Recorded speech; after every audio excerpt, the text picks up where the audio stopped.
Capítulo 2 O peso da solidão.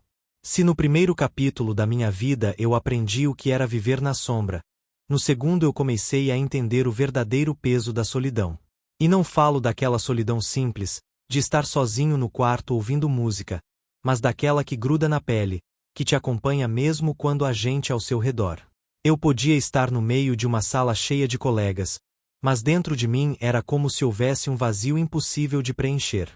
Na escola, eu sempre fui o bom aluno. Não o melhor, não o gênio da turma, mas o tipo de garoto que fazia as tarefas, respeitava os professores e evitava a confusão. Isso, por um lado, me trazia certa tranquilidade. Mas também me tornava invisível. Quem se lembra do aluno que nunca dá trabalho? Quem faz questão de conversar com aquele que nunca se mete em nada? Eu passava despercebido, e essa era a mesma sensação que já tinha em casa. Havia alguns colegas que me respeitavam, é verdade.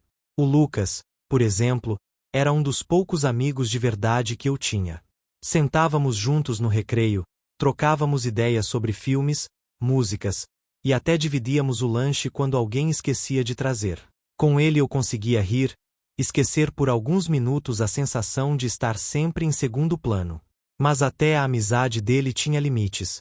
Fora da escola, raramente nos víamos. Ele tinha a própria vida, os próprios problemas, e eu nunca quis ser um peso para ninguém. Eu também tinha uma boa relação com alguns professores. Lembro da professora de português, a dona Helena, que sempre elogiava minhas redações. Ela dizia que eu tinha uma maneira única de transformar sentimentos em palavras, e que deveria escrever mais. Muitas vezes, aqueles elogios eram os únicos momentos em que eu me sentia realmente notado. Por isso, comecei a encher cadernos com histórias, reflexões e até poemas. Era como se a escrita fosse a minha forma de existir. Quando o mundo me ignorava, eu me colocava no papel. Mas a vida não era feita só de livros e amigos eventuais. O dia a dia tinha seu peso. As manhãs começavam sempre com o mesmo ritual.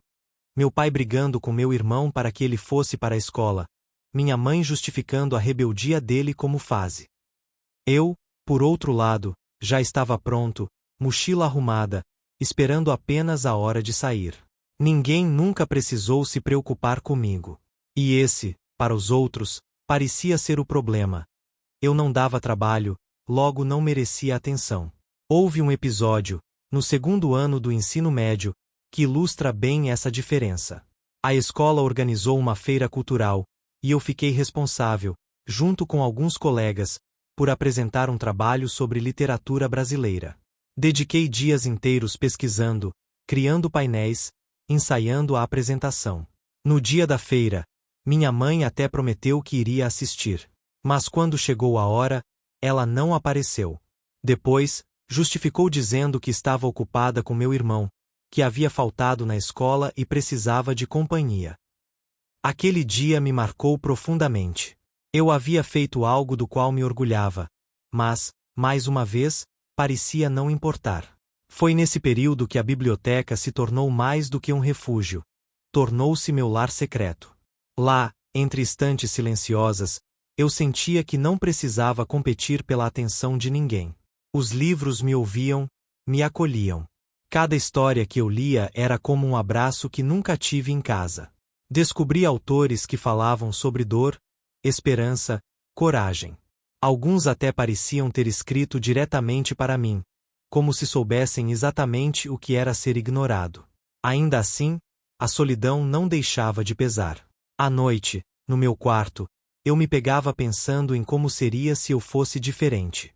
Se tivesse o mesmo jeito desafiador do meu irmão, talvez meus pais olhassem para mim com mais interesse.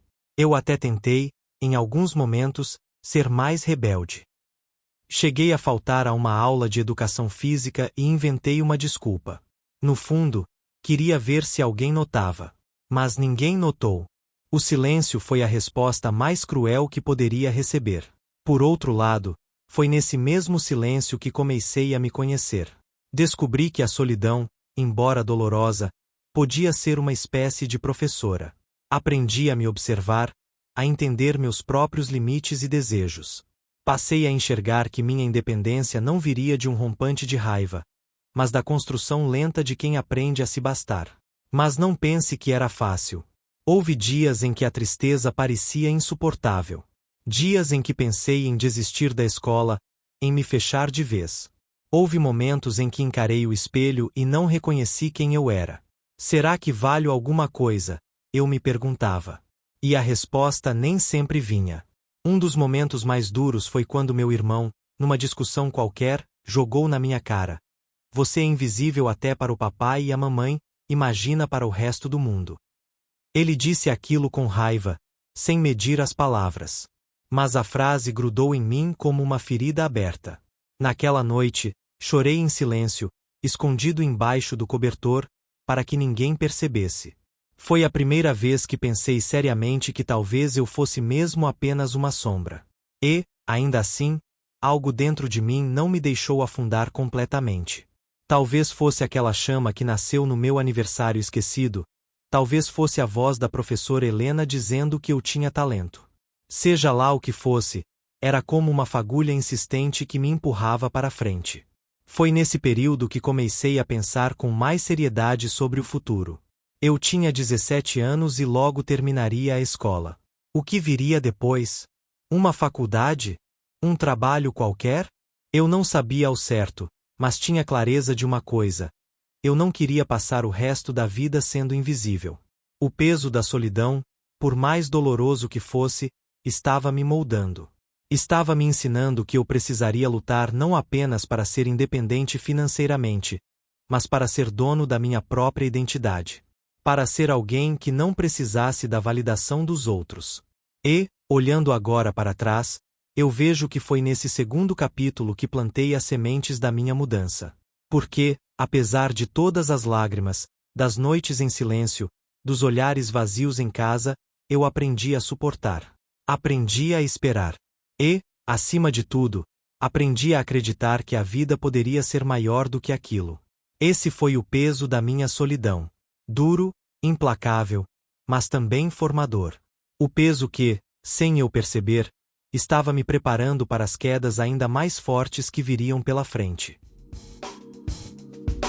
Essa foi mais uma história do canal Histórias Curtas. Curta, se inscreva e até o próximo capítulo.